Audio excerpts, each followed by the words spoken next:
Fala galera, então, como eu comentei, no dia que saiu a notícia da aceitação do Moro de ser o super-ministro da Justiça do Bolsonaro, eu tô lendo bastante sobre a repercussão midiática e jurídica do caso. Eu tô fazendo esse vídeo pros stories, mas depois ele vai lá pro YouTube e lá vai ficar uma lista gigante das fontes que eu consultei para me informar. Boa parte delas me deixa puto, porque demonstra um cretinismo jornalístico que coloca a mídia como uma das principais cúmplices da farsa da Lava Jato. Inclusive, essa nomeação do Moro incentivou a defesa do Lula a entrar com um novo pedido, pedindo a anulação da condenação do Moro, porque teria comprovado o que era os principais argumentos da defesa.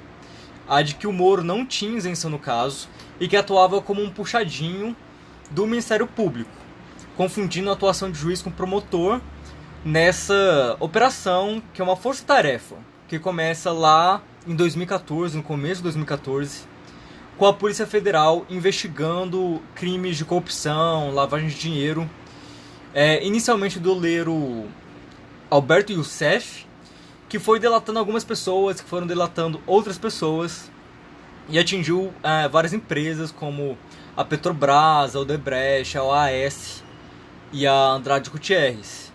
E essa é a maior operação da história do Brasil, uma das principais do mundo. E ela, enfim, ela inspirou filme, ela inspirou série de Netflix. E tudo numa visão que enaltece a operação como um primeiro passo, pelo menos, para acabar com a impunidade nos crimes de corrupção, de colarinho branco. Dado esse preâmbulo, que é essa visão dominante e positiva da Lava Jato, que coloca o Sérgio Moro como herói nacional, nessa nobre empreitada, eu queria dizer que eu gostaria muito de poder bancar de isentão na análise, reconhecer pontos positivos e negativos na Lava Jato, para chegar numa conclusão equilibrada.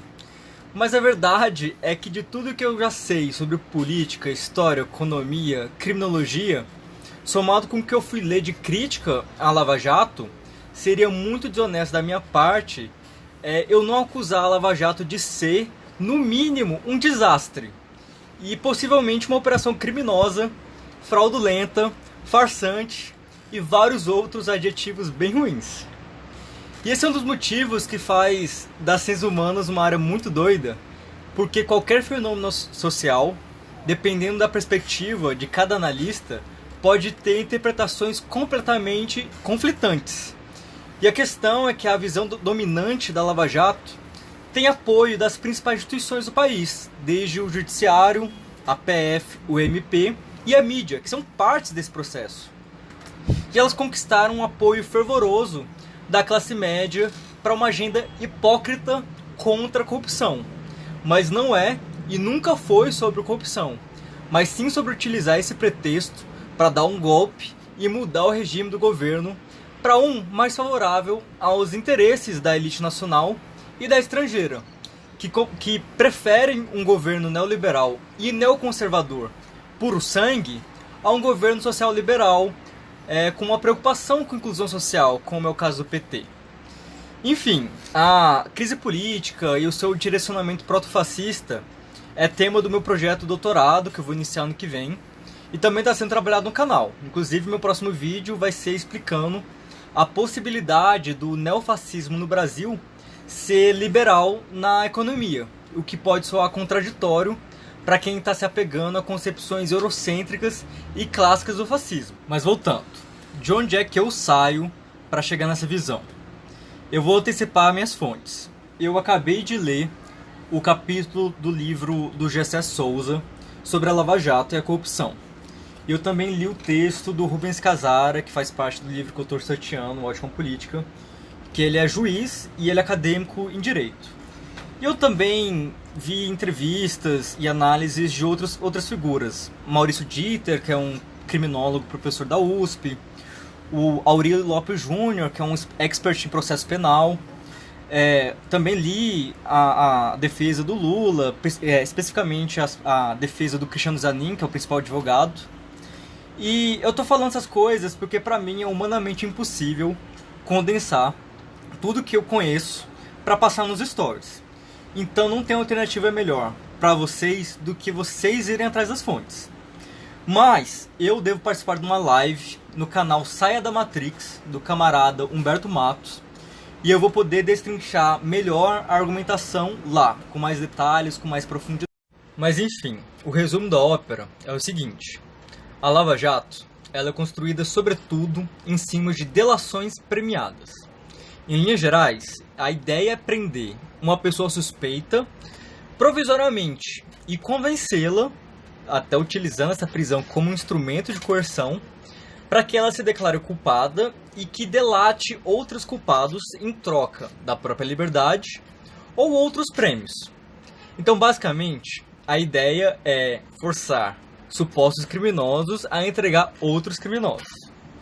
Por mais que eu considere que a delação pode sim servir como um reforço ou um pontapé inicial para as investigações, a realidade é que em casos como o do Lula e também da Gleisi Hoffmann, basicamente a acusação do MP é só baseada na narrativa do delator, o que demonstra, ao que aparenta pelo menos, uma incompetência investigativa em encontrar outras provas para colocar no seu processo. Mas não é só isso.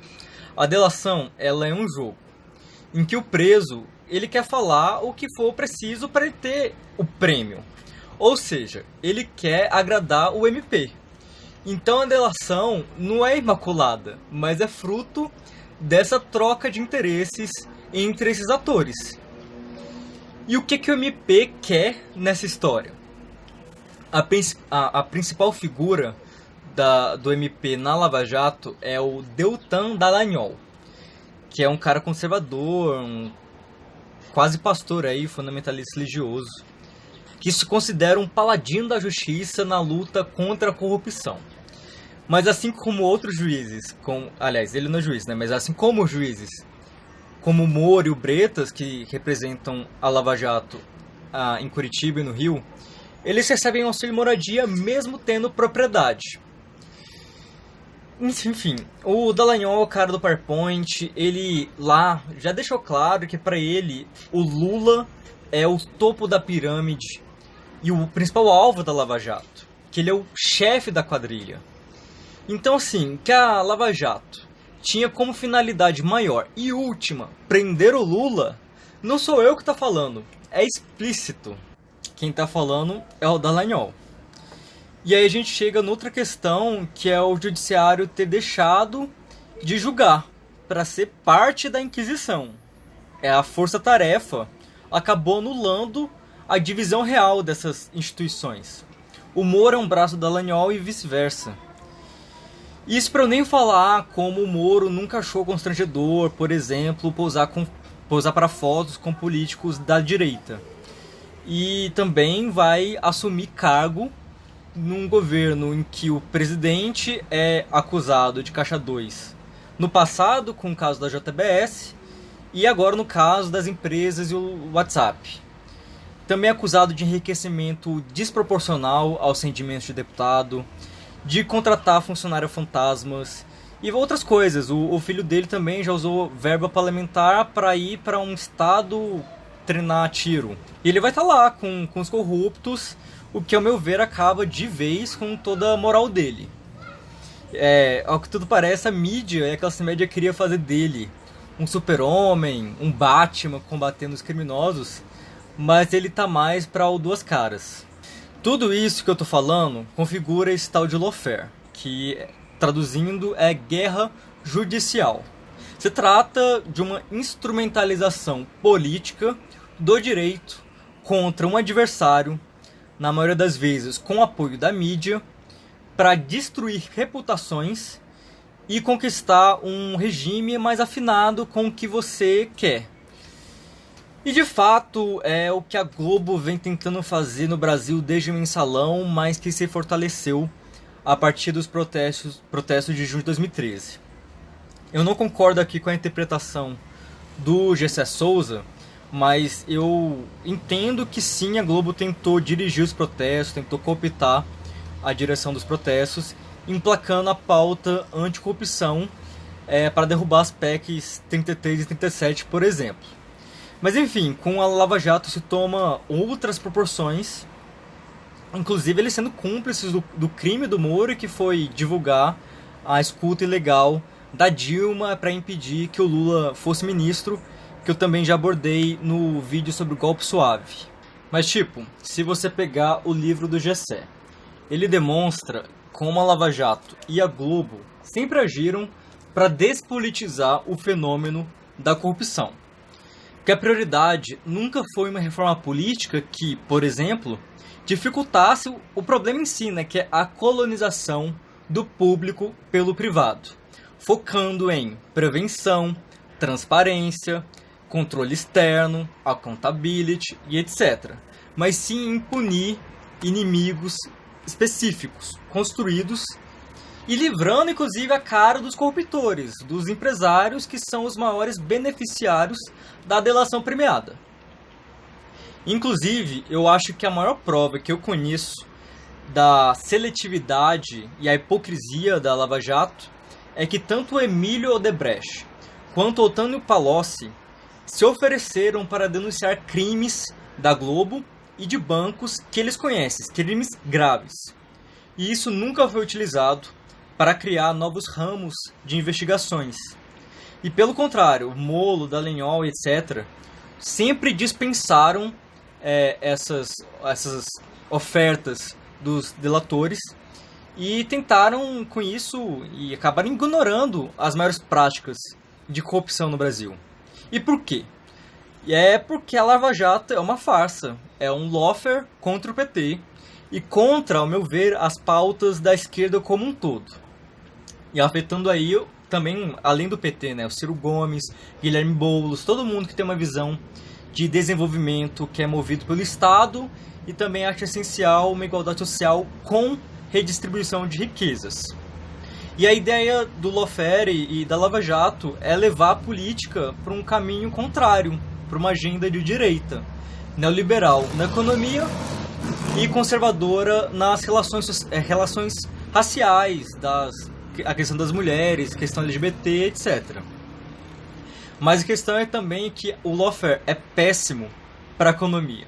O Lava Jato fudeu a economia, enfraqueceu as empresas nacionais, mas serviu para jogar o povo contra o governo e facilitou a criminalização das suas figuras públicas, colocando no seu lugar um governo que agrada mais elite, como o Temer e agora com o Bolsonaro.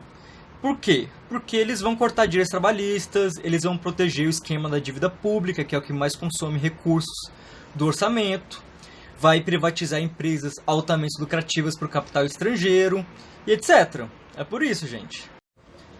É por isso também que você deve ter visto algumas pessoas falando em guerra híbrida, que é um conceito militar para golpes suaves sem intervenção militar. Se trata de um mecanismo imperialista de desestabilização nacional, usando mídia, usando fake news e o judiciário para forçar uma mudança de regime.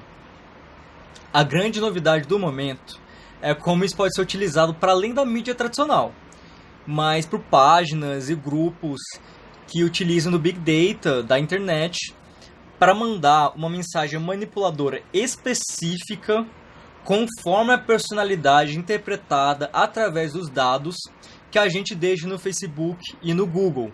Por exemplo, nesses testes que viralizam no Facebook. Enfim, por isso é que eu não consigo nem elogiar a Lava Jato, apesar de também ser contra a impunidade de corruptos tanto do meio privado quanto do meio público. Mas é isso, por hora vou parar por aqui, o vídeo já ficou muito longo. Quem quiser aprofundar, vejam as fontes que eu vou postar no YouTube, acho que amanhã. Fiquem espertos que vai ter um vídeo sobre fascismo essa semana. E no domingo vai ter uma live comigo e com Humberto Matos no Sai da Matrix pra gente discutir isso a fundo. Um abraço e é nóis!